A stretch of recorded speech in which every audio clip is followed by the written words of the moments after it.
आज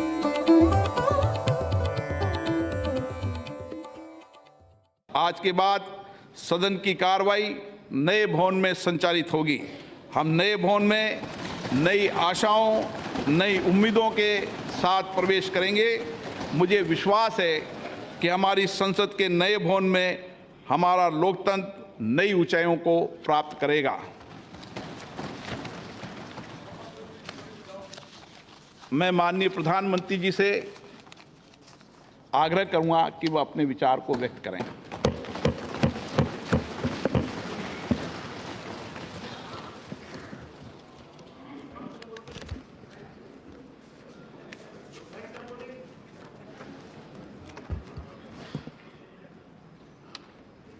माननीय अध्यक्ष जी,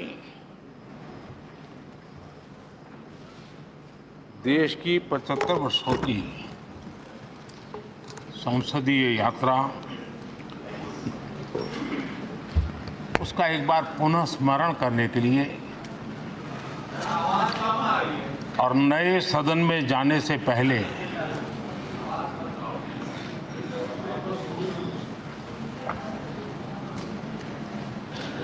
उन प्रेरक पलों को, इतिहास की महत्वपूर्ण घड़ी को स्मरण करते हुए आगे बढ़ने का ये अवसर है। हम सब इस ऐतिहासिक भवन से विदा ले रहे हैं। आजादी के पहले ये सदन इंपीरियल लेजिस्लेटिव काउंसिल का स्थान हुआ करता था। आजादी के बाद ये संसद भवन के रूप में उसको पहचान मिली। ये सही है, इस इमारत के निर्माण करने का निर्णय विदेशी शासकों का था, लेकिन ये बात हम न कभी भूल सकते हैं और हम गर्व से कह सकते हैं कि इस भवन के निर्माण में पसीना मेरे देशवासियों का लगा था, परिश्रम मेरे देशवासियों का लगा था और पैसे भी मेरे देश के लोगों के।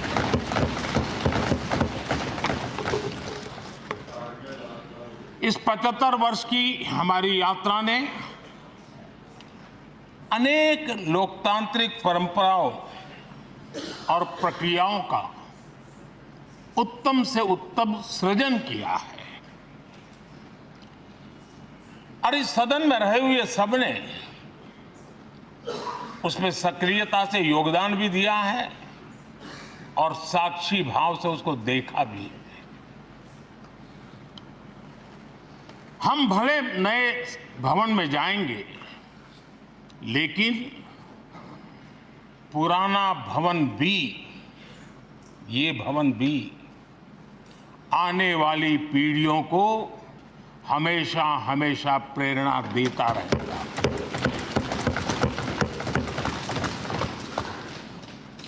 ये भारत के लोकतंत्र की स्वर्णिम यात्रा का एक महत्वपूर्ण अध्याय,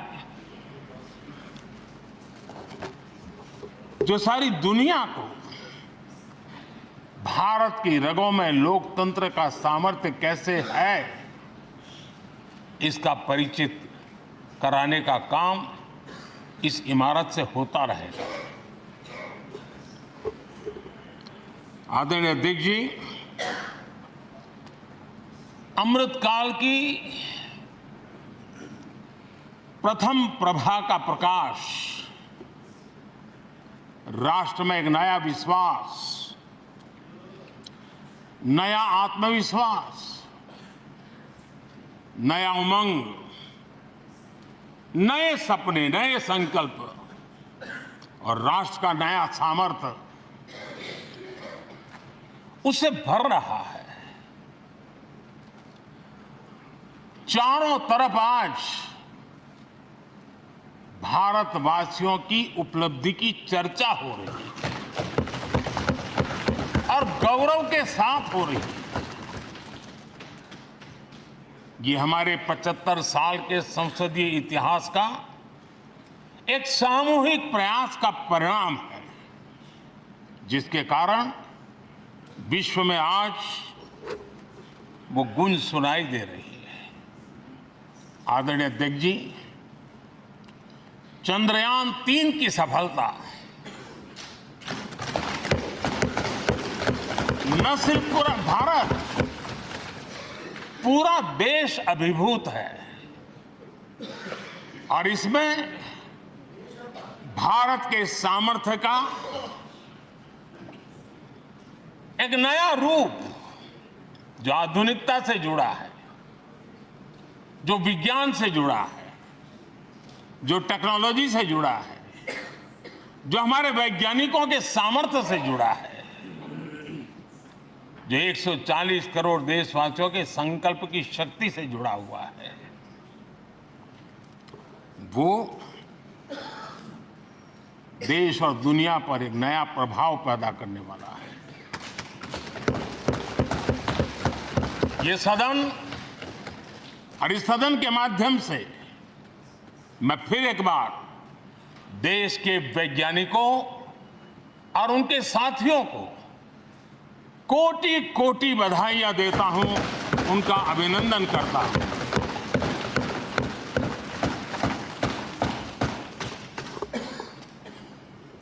आदरणीय अध्यक्ष जी, ये सदन ने भूतकाल में जब नेम की समिट हुई थी, सर्वसम्मति से प्रस्ताव पारित करके देश के इस प्रयास को सराहा था। आज G20 की सफलता को भी आपने सर्वसम्मति से सराहा है। मैं मानता हूं देशवासियों का आपने गौरव बढ़ाया है, मैं आपका आभार व्यक्त करता हूं। G20 की सफलता 140 करोड़ देशवासियों की है। ये भारत की सफलता है, किसी व्यक्ति की सफलता नहीं है, किसी दल की सफलता नहीं है। भारत के फेडरल स्ट्रक्चर ने, भारत की विविधता ने 60 स्थानों पर 200 से अधिक समिट और उसकी मेजबानी हिंदुस्तान के अलग अलग रंग रूप में देश की अलग अलग सरकारों ने बड़े आन बान शान से की और ये प्रभाव पूरे विश्व भर के मन पर पड़ा हुआ है। ये हम सबके सेलिब्रेट करने वाला विषय है, देश के गौरवगान को बढ़ाने वाला है। और जैसा आपने उल्लेख किया, भारत इस बात के लिए गर्व करेगा, जब भारत अध्यक्ष रहा उस समय अफ्रीकन यूनियन इसका सदस्य बना। मैं उस इमोशनल पल को भूल नहीं सकता जब अफ्रीकन यूनियन की घोषणा हुई और अफ्रीकन यूनियन के प्रेसिडेंट, उन्होंने एक इंटरव्यू में कहा कि मेरे जीवन में ऐसी पल थी, शायद मैं बोलते बोलते रो पड़ूंगा। आप कल्पना कर सकते हैं कि कितनी बड़ी अपेक्षा और आशाएं पूरी करने का काम भारत के भाग्य में आया। आदरणीय अध्यक्ष जी, भारत के प्रति शक करने का एक स्वभाव कई लोगों का बना हुआ है और जब आजादी मिली तब से चल रहा है। इस बार भी यही था, कोई डिक्लेरेशन नहीं होगा, असंभव है। लेकिन ये भारत की ताकत है कि वह भी हुआ और विश्व सर्वसम्मति से एक साझा घोषणा पत्र लेकर के आगे का रोड मैप लेकर के यहाँ से प्रारंभ हुआ है। और अध्यक्ष जी, आपके नेतृत्व में, क्योंकि भारत की अध्यक्षता नवंबर के आखिरी दिन तक है, इसलिए अभी हमारे पास जो समय है उसका उपयोग हम करने वाले हैं और आपकी अध्यक्षता में दुनिया भर के ये जो G20 के सदस्य हैं P20 पार्लियामेंट के स्पीकर्स की एक समिट, जैसे आपने घोषणा की, सरकार का आपके इस प्रयासों को पूरा समर्थन रहेगा, पूरा सहयोग रहेगा। आदरणीय अध्यक्ष जी, हम सबके लिए गर्व की बात है कि आज भारत विश्व मित्र के रूप में अपनी जगह बना पाया है। पूरा विश्व भारत में अपना मित्र खोज रहा है। पूरा विश्व भारत की मित्रता को अनुभव कर रहा है,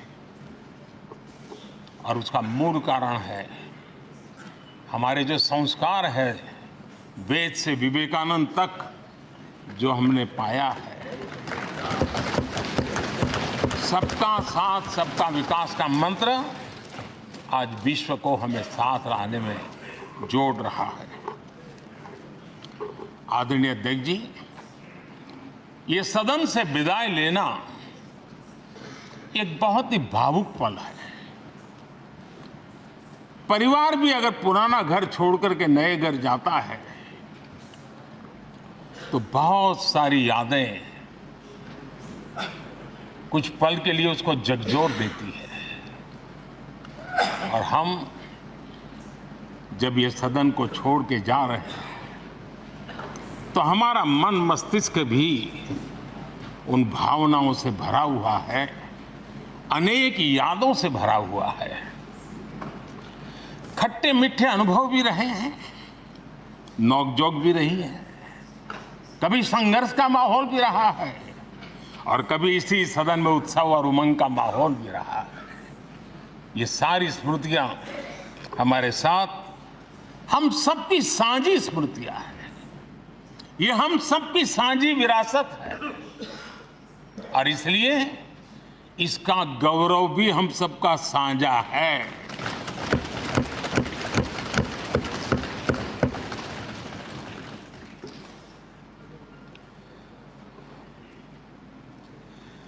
आजाद भारत के नवनिर्माण से जुड़ी हुई अनेक घटनाएं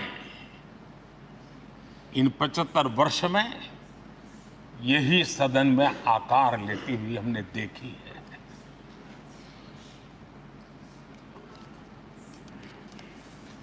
आज हम जब इस सदन को छोड़ करके नए सदन की ओर प्रस्थान करने वाले हैं, तब भारत के सामान्य मानवीय की भावनाओं को जहां जो आदर मिला है, सम्मान मिला है, उसकी अभिव्यक्ति का भी एक अवसर है। और इसलिए आदरणीय अध्यक्ष जी, मैं पहली बार जब संसद का सदस्य बना और पहली बार एक सांसद के रूप में इस भवन में मैंने प्रवेश किया, तो सहज रूप से मैंने इस संसद भवन के दो पंक्ति पर अपना शीश झुका करके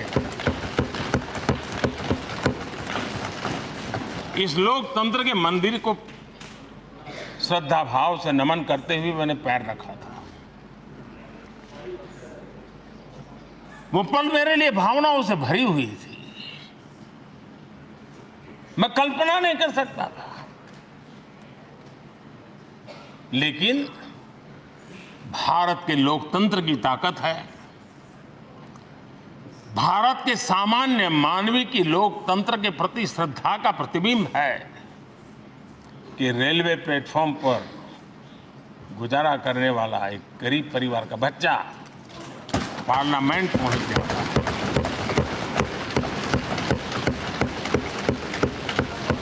मैंने कभी कल्पना तक नहीं की कि देश मुझे इतना सम्मान देगा, इतना आशीर्वाद देगा, इतना प्यार देगा। सोचा नहीं था अध्यक्ष जी।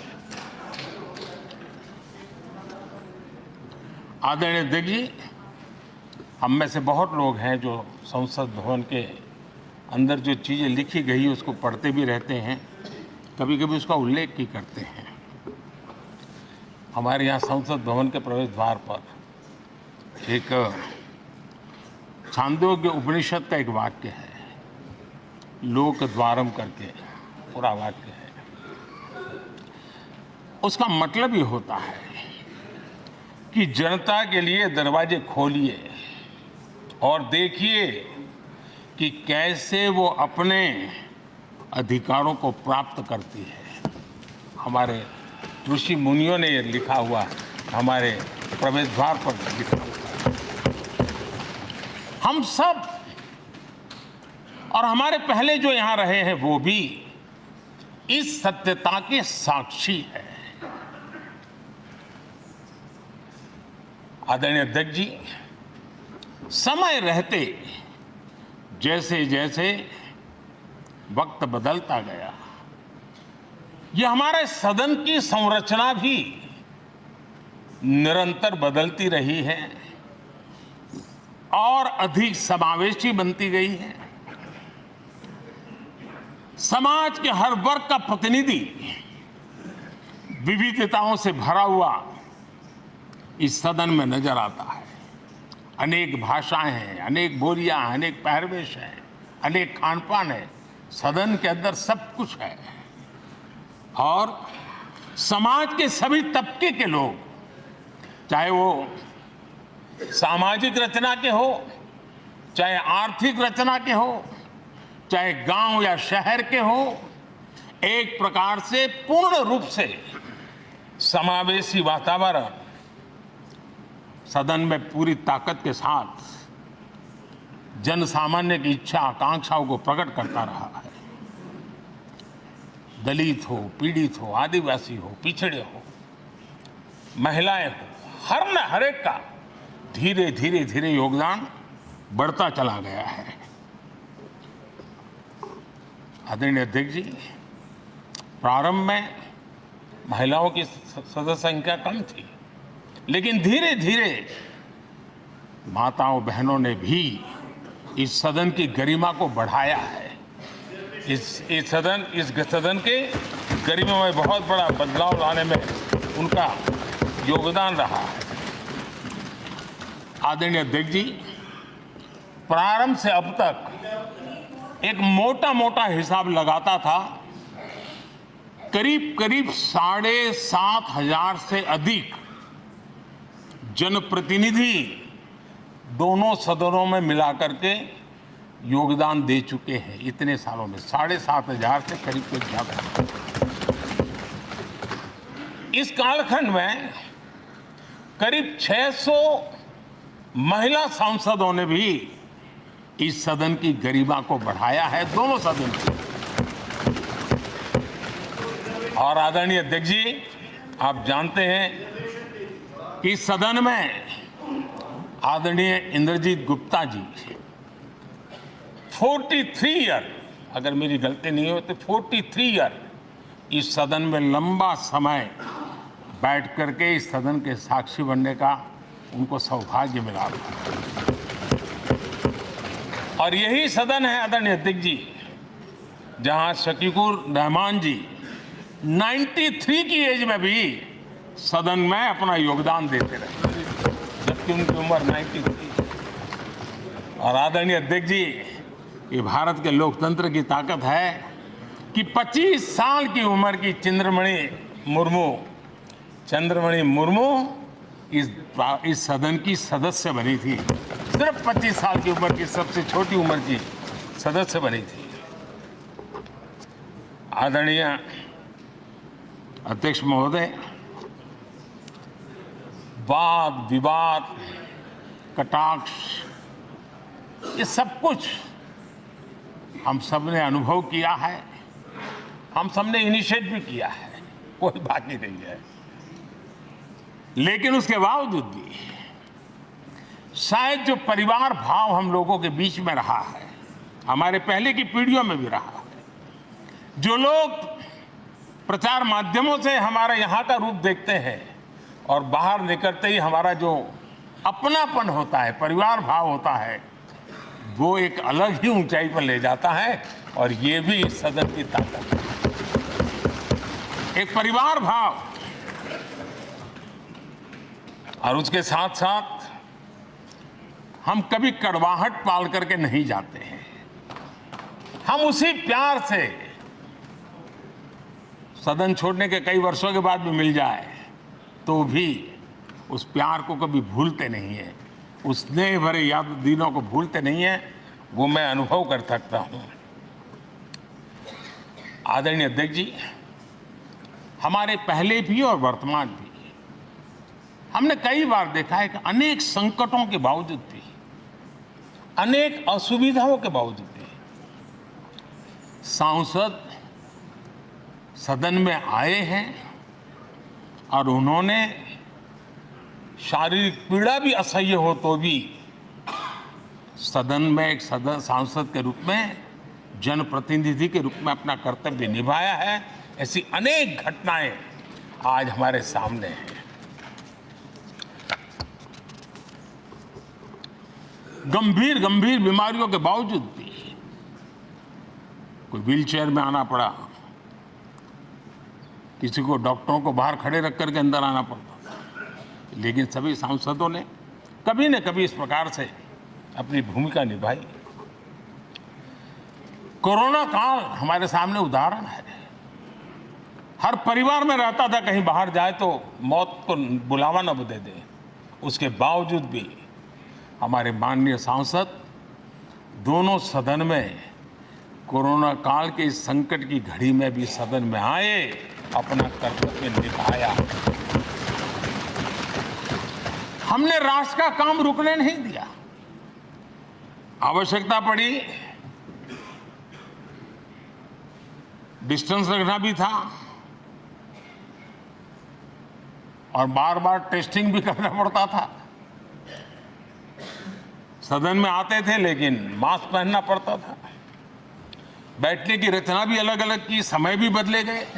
हर चीज के साथ राष्ट्र का काम रुकना नहीं चाहिए, इस भाव से सभी सदस्यों ने इस सदन को अपने कर्तव्य का महत्वपूर्ण अंग माना, संसद को चलाए रखा। और मैंने देखा है कि इस सदन से इतना लगाव लोगों का रहता है कि पहले कभी हम देखते थे कोई 30 साल पहले सांसद रहा होगा, कोई 35 साल पहले रहा होगा, लेकिन वो सेंट्रल हॉल तो जरूर आएगा। जैसे मंदिर जाने की आदत होती है वैसे उनको सदन में आने की आदत है। इस जगह का लगाव बन जाता है, एक आत्मीय भाव से जुड़ाव हो जाता है। और ऐसे बहुत से पुराने लोग हैं जो आते जाते में मन करता है जरा चलो एक चक्कर काट ले। आज उनका जनप्रतिनिधि के नाते दायित्व तो नहीं है, लेकिन भूमि के प्रति उनका लगाव हो जाता है। ये सामर्थ्य होता है इस सदन का। आदरणीय अध्यक्ष महोदय, आजादी के बाद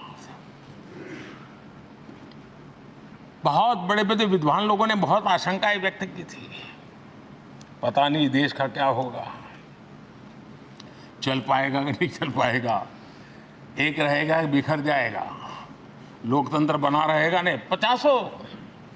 लेकिन इस देश की संसद की ताकत है कि पूरे विश्व को गलत सिद्ध कर दिया और ये राष्ट्र पूरे सामर्थ्य के साथ आगे बढ़ता रहा। और इस विश्वास से कि हम भले आशंकाएं होंगी, घने काले बादल होंगे, लेकिन सफलता प्राप्त करते रहेंगे। और ये हम सब लोगों ने, हमारी पुरानी पीढ़ियों ने मिलकर के इस काम को करके दिखाया है, इसका गौरवगान करने का ये अवसर है।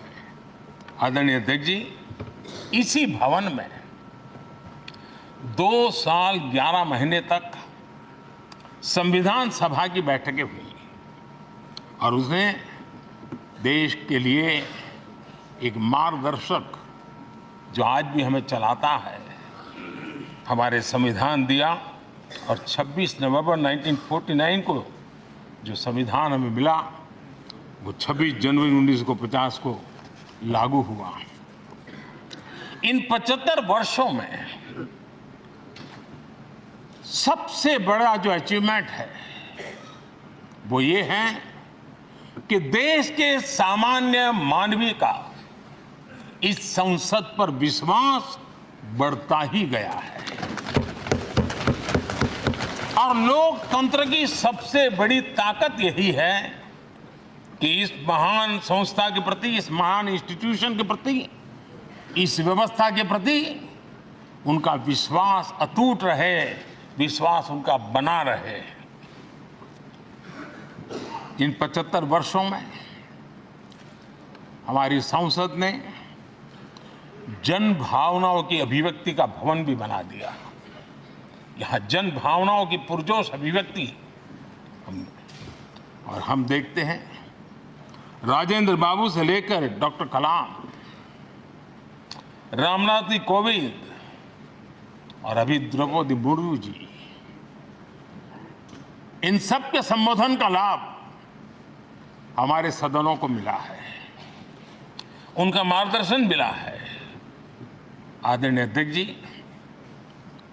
पंडित नेहरू जी, शास्त्री जी, वहां से लेकर के अटल जी, मनमोहन सिंह जी तक एक बहुत बड़ी श्रृंखला जिसने इस सदन का नेतृत्व किया है और सदन के माध्यम से देश को दिशा दी है, देश को नए रंग रूप में ढालने के लिए उन्होंने परिश्रम किया है, पुरुषार्थ किया है।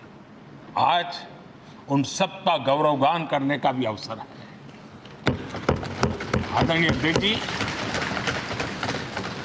सरदार वल्लभ भाई पटेल, लोहिया जी, चंद्रशेखर जी, आडवाणी जी, न जाने अनगिनत नाम जिन्होंने हमारे इस सदन को समृद्ध करने में, चर्चाओं को समृद्ध करने के लिए, देश के सामान्य से सामान्य व्यक्ति की आवाज को ताकत देने का काम इस सदन में किया है।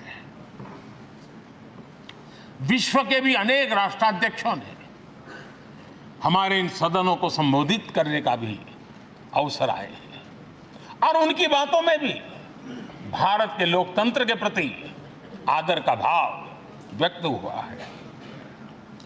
आदरणीय अध्यक्ष जी, उमंग उत्साह के पल के बीच भी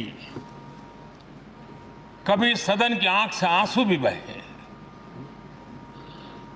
ये सदन दर्द से भर गया जब देश को 3 अपने प्रधानमंत्री उनको अपने कार्यकाल में ही खोने की नौबत आई, नेहरू जी, शास्त्री जी और इंदिरा जी। तब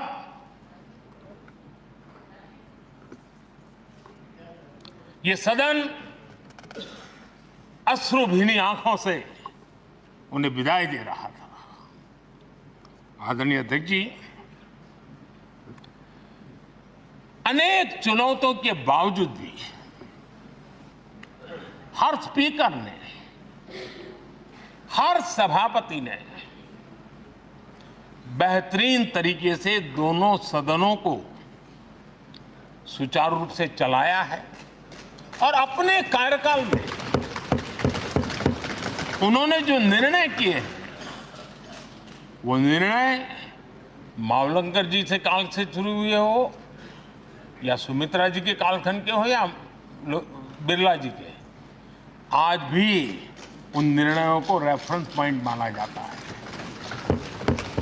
ये काम हमारे करीब 17 स्पीकर और उसमें 2 हमारी महिला स्पीकर ने भी, और मावलंकर जी से लेकर के सुमित्रा ताई तक और बिरला जी का मार्गदर्शन आज भी हमें मिल रहा है।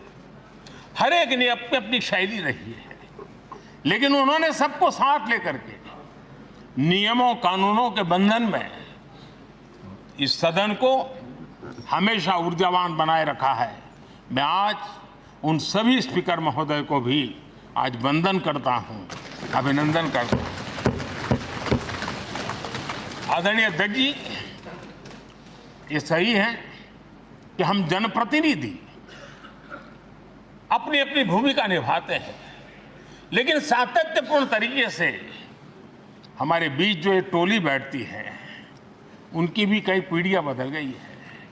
कभी कागज लेके दौड़ के आते हैं, उनका भी योगदान कम नहीं है।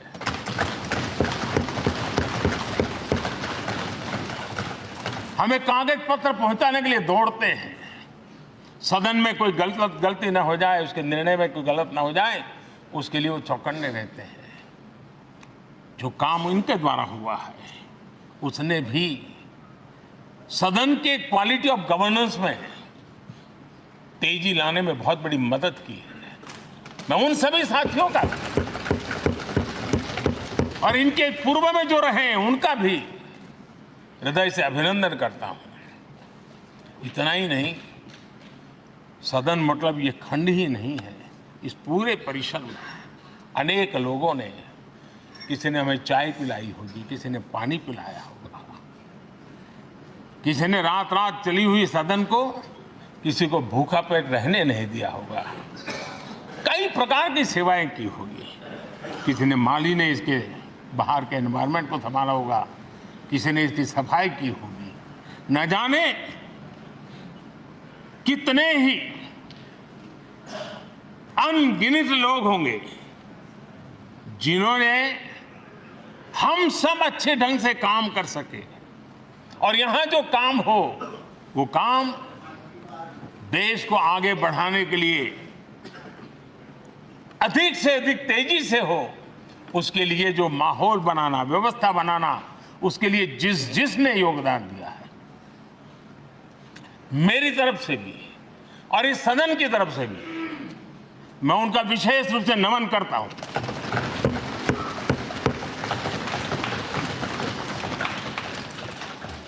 आदरणीय अध्यक्ष जी, लोकतंत्र का एक सदन, आतंकी हमला हुआ, पूरे विश्व में यह आतंकी हमला एक इमारत पर नहीं था, ये मदर ऑफ डेमोक्रेसी एक प्रकार से हमारी जीवात्मा पर यह हमला था। ये देश उस घटना को कभी भूल नहीं सकता है, लेकिन आतंकियों से लड़ते लड़ते सदन को बचाने के लिए और हर सदस्य को बचाने के लिए जिन्होंने अपने सीने पर गोलियां झेली, आज मैं उनको भी नमन करता हूं। हमारे बीच नहीं है, लेकिन उन्होंने बहुत बड़ी रक्षा की है। आदरणीय अध्यक्ष जी, जब आज हम इस सदन को छोड़ रहे हैं, तब मैं उन पत्रकार मित्रों को भी याद करना चाहता हूं जिन्होंने जीवन में, कुछ लोग तो ऐसे हैं जिन्होंने पूरा जीवन अपने कार्यकाल में संसद के काम को ही उन्होंने रिपोर्ट किया है। एक प्रकार से वो जीवंत साक्षी रहे हैं। उन्होंने यहाँ की पल पल की जानकारी देश तक पहुंचाई, और तब तो ये सारा टेक्नोलॉजी अवेलेबल नहीं थी। तब वही लोग थे जो यहाँ की बात पहुंचाते थे, और उनका सामर्थ्य था वो अंदर की भी पहुंचाते थे और अंदर की भी पहुंचाते थे।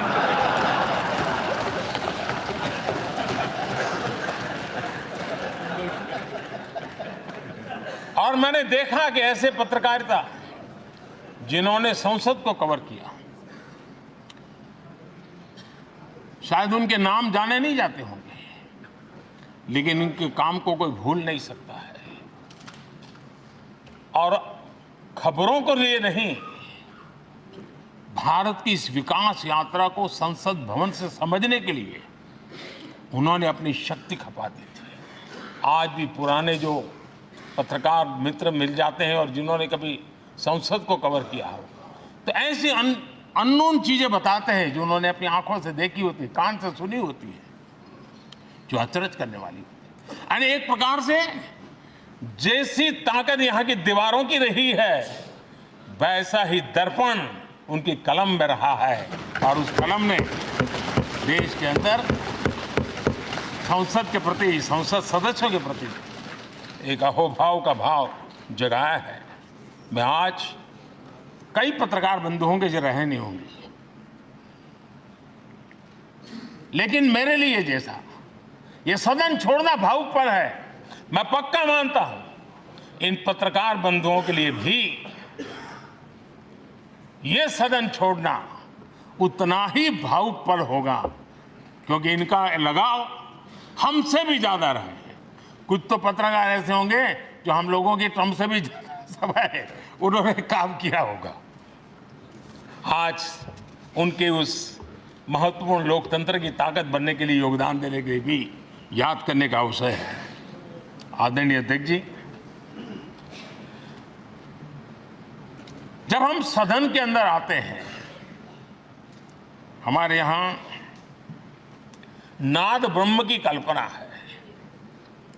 हमारे शास्त्रों में माना गया है किसी एक स्थान पर अनेक बार एक ही लय में उच्चारण होता है तो वो तपोस्थली बन जाता है, उसके एक पॉजिटिव वाइब होते हैं। नाद की एक ताकत होती है जो स्थान को सिद्धि स्थान में परिवर्तित कर देती है। मैं मानता हूं ये सदन भी उस 7,500 जनप्रतिनिधियों के द्वारा बार बार जो शब्द गूंजे हैं, जो वाणी यहां गूंजी है, उसने इस सदन में हम बैठकर आगे चर्चा करें या ना करें, लेकिन इसकी गूंज इसे तीर्थ क्षेत्र बना देती है।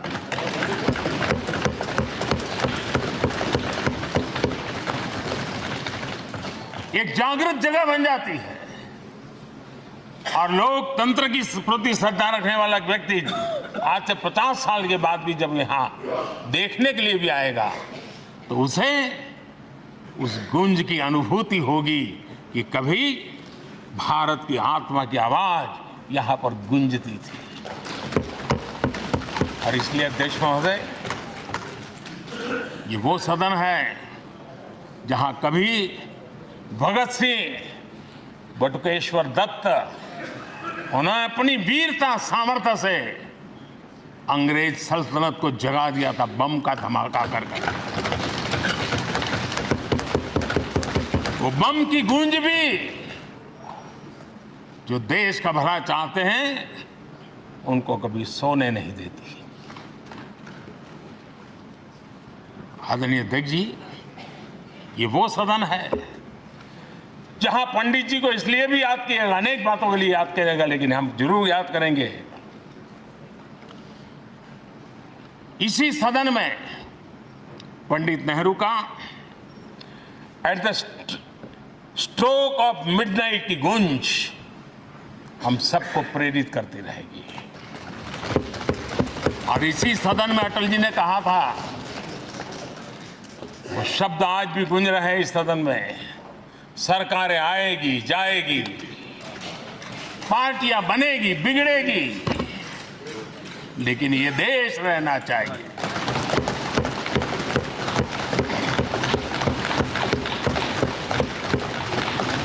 आदरणीय अध्यक्ष जी, पंडित नेहरू की जो प्रारंभिक मंत्री परिषद थी, बाबा साहब आम्बेडकर जी एक मंत्री के रूप में दुनिया की बेस्ट प्रैक्टिसेस भारत में लाने पर बहुत जोर दिया करते थे। फैक्ट्री कानून में अंतर्राष्ट्रीय सुझावों को शामिल करने पर बाबा साहब सर्वाधिक आग्रही रहे थे और उसका परिणाम आज देश को लाभ मिल रहा है। बाबा साहब आम्बेडकर ने देश को नेहरू जी की सरकार में वाटर पॉलिसी दी थी और उस वाटर पॉलिसी बनाने में बाबा साहब आम्बेडकर की बहुत बड़ी भूमिका रही थी। आदरणीय अध्यक्ष जी, हम ये जानते हैं कि भारत में बाबा साहब आम्बेडकर एक बात हमेशा कहते थे कि भारत में सामाजिक न्याय के लिए भारत का औद्योगिकरण होना बहुत जरूरी है, क्योंकि देश के दलित पिछड़ों के पास जमीन ही नहीं है, वो क्या करेगा? औद्योगिकरण होना चाहिए। और बाबा साहब इस बात को मान करके डॉक्टर श्यामा प्रसाद मुखर्जी, जो पंडित नेहरू के मंत्री थे, उन्होंने इस देश में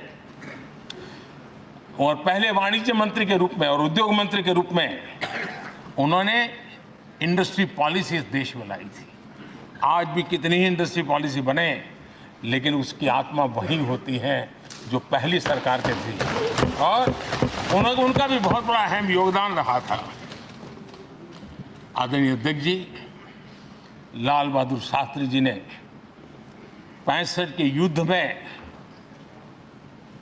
हमारे देश के जवानों में का हौसला बुलंद करना, उनके सामर्थ्य के लिए को पूरी तरह राष्ट्र में झोंक देने की प्रेरणा इसी सदन में से दी थी लाल बहादुर शास्त्री का।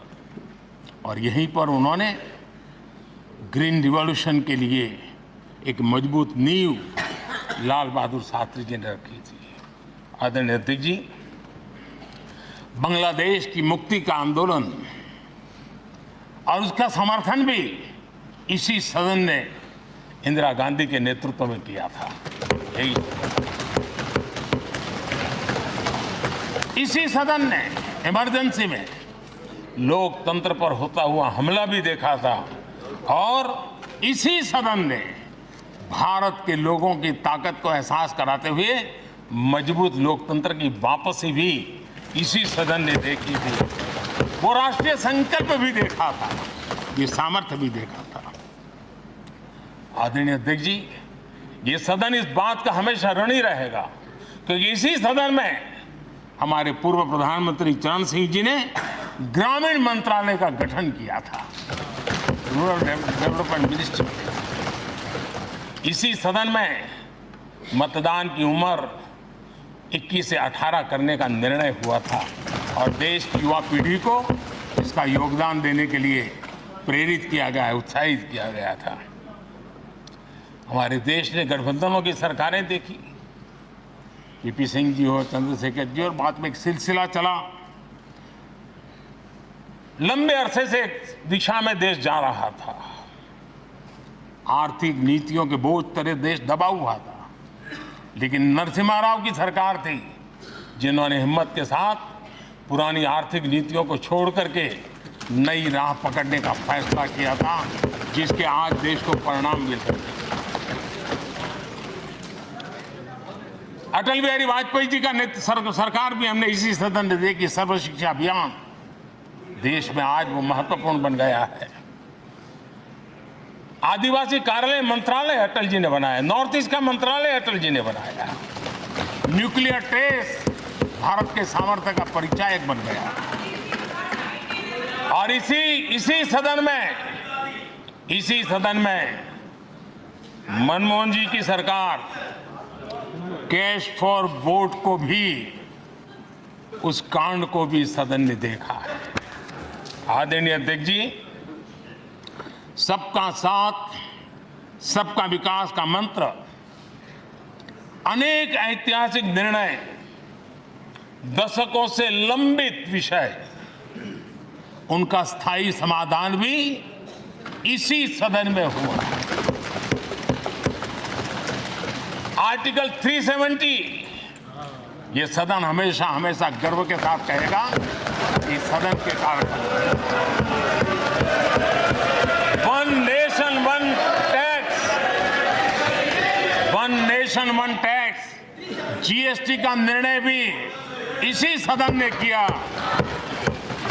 One rank one pension, OROP, ये भी इसी सदन ने देखा। गरीबों के लिए 10% आरक्षण कोई विवाद के बिना पहली बार देश में करने में सफल लगा। आदरणीय अध्यक्ष जी, भारत के लोकतंत्र में तमाम उतार चढ़ाव हमने देखे, और ये सदन लोकतंत्र की ताकत है, लोकतंत्र की ताकत की साक्षी है, जन विश्वास का एक केंद्र बिंदु रहा है। इस सदन की विशेषता देखिए, और दुनिया के लोगों का आज भी ऐतराज होता है, ये सदन है जिसमें कभी 4 सांसद वाली पार्टी सत्ता में होती थी और 100 सदस्य वाली पार्टी विपक्ष में बैठती थी। ये भी सामर्थ्य इस सदन के लोकतंत्र की ताकत का परिचय कराता है। और यही सदन है जिसमें एक वोट से अटल जी की सरकार गई थी और लोकतंत्र की गरिमा को बढ़ाया था। ये भी इसी सदन में होगा।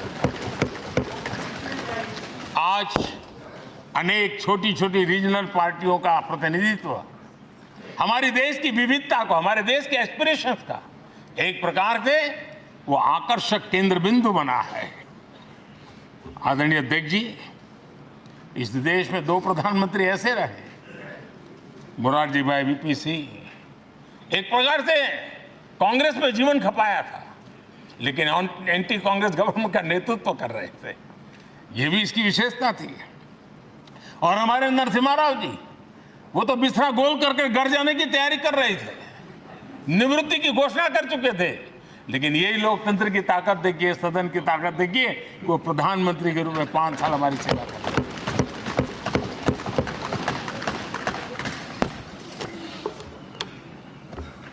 आदरणीय अध्यक्ष जी, सबकी सहमति से कठिन कार्य होते हुए हमने देखे हैं। 2000 की साल थी, अटल जी की सरकार थी। इसी सदन ने 3 राज्यों का गठन सर्व स्वीकृति से किया और बड़े उमंग उत्साह से किया।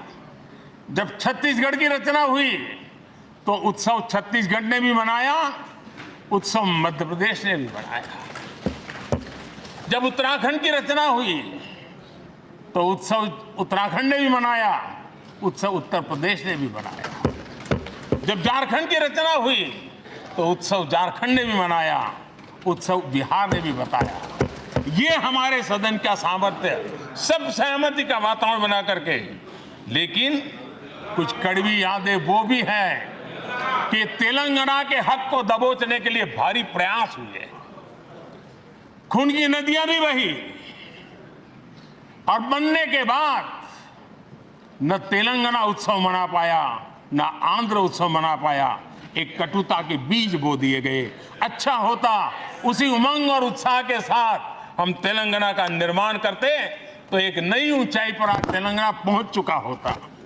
आदरणीय अध्यक्ष जी, संविधान सभा ने, आदरणीय अध्यक्ष जी, इस सदन की परंपरा रही है। संविधान सभा ने उस समय अपना दैनिक भत्ता 45 रुपये से कम करके 40 कर दिया था। उनको लगा हमें इसको कम करना चाहिए। आदरणीय अध्यक्ष जी, यही सदन है कैंटीन में मिलने वाली सब्सिडी, जो बहुत कम पैसे में खाना मिलता था, इसी सदस्यों ने उस सब्सिडी को भी खत्म कर दिया और पूरा पैसा देकर के अब कैंटीन में खाते। आदरणीय अध्यक्ष जी, कोरोना काल में जब जरूरत पड़ी तो यही सांसद जिन्होंने एमपी लेड फंड को छोड़ दिया और देश को इस संकट की घड़ी में मदद करने के लिए आगे आए। इतना ही नहीं, कोरोना काल में इसी सदन के सांसदों ने अपने तनख्वाह में 30% कटौती की और उन्होंने देश के सामने आए हुए संकट में अपनी बहुत बड़ी जिम्मेवारी निभाई। आदरणीय अध्यक्ष जी, हम गर्व से कह सकते हैं, ये सदन में बैठे हुए लोग भी कह सकते हैं, हमारे पूर्वज जो सदन में बैठे थे वो भी कह सकते हैं कि हम ही लोग हैं जिन्होंने हम पर डिसिप्लिन लाने के लिए हमारे यहाँ जनप्रतिनिधित्व कानून में समय समय पर कठोरता बरती। नियम हमने ही लादे, हमने ही तय किया कि नहीं, जनप्रतिनिधि के जीवन में ये नहीं हो सकता। मैं मानता हूं ये जीवंत लोकतंत्र का बहुत बड़ा उदाहरण है और ये सदन ने दिया है, यही माननीय सांसदों ने दिया है और हमारी पुरानी पीढ़ी के सांसदों ने दिया है। और मैं मानता हूं कि कभी कभी उन चीजों को भी याद करना चाहिए। आदरणीय अध्यक्ष जी, हम जो वर्तमान सांसद हैं उनके लिए तो ये विशेष सौभाग्य का अवसर है। सौभाग्य का अवसर इसलिए है कि हमें इतिहास और भविष्य दोनों की कड़ी बनने का अवसर मिला है।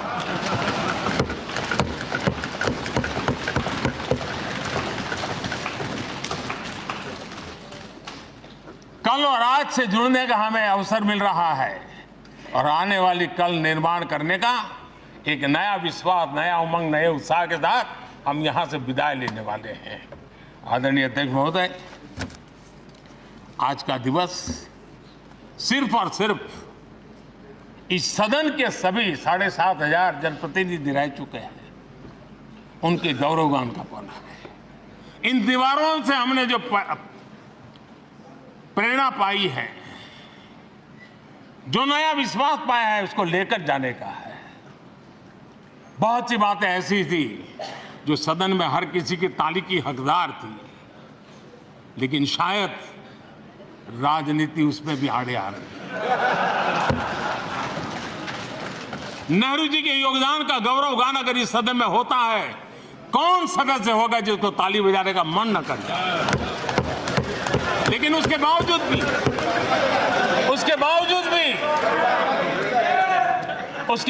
भी देश के लोकतंत्र के लिए बहुत जरूरी है हम सब ने अपने यहाँ सोच लें।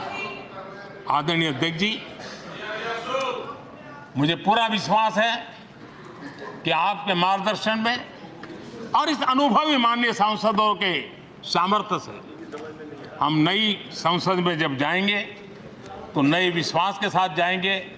मैं फिर एक बार, आज पूरा दिवस आपने इन पुरानी स्मृतियों को ताज़ा करने के लिए दिया, एक अच्छे वातावरण में सबको याद करने का मौका दिया।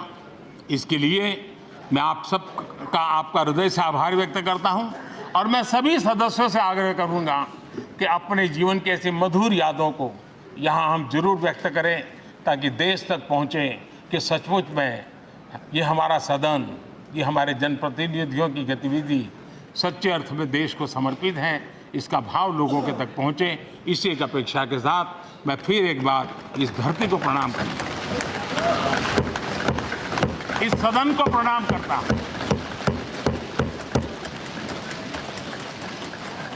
भारत के मंदिरों से बनी हुई हर एक दीवार के हर एक ईंटे को प्रणाम करता हूँ। और पिछले 75 साल में भारत के लोकतंत्र को नया सामर्थ्य शक्ति देने वाले हर गुंज को, उस नाद ब्रह्म को नमन करते हुए मेरी वाणी को विराम कर देता हूँ। बहुत बहुत धन्यवाद। माननीय सदस्यगण, माननीय प्रधानमंत्री जी ने इस सदन की सीख, अनुभव, यहाँ की प्रेरणा, यहाँ की गूंज के बारे में व्यक्त किया है। मैं ये अपेक्षा करूँगा कि आज का दिन इसी तरीके से सकारात्मक वातावरण में हम चर्चा करें, सकारात्मक विषय रखें और जो कुछ भी यहाँ से सीखा है, हमारे पूर्वजों ने जो कुछ भी इस देश को, लोकतंत्र को दिया है, उसके बारे में सकारात्मक विचार रखें। आप सभी को बहुत बहुत धन्यवाद।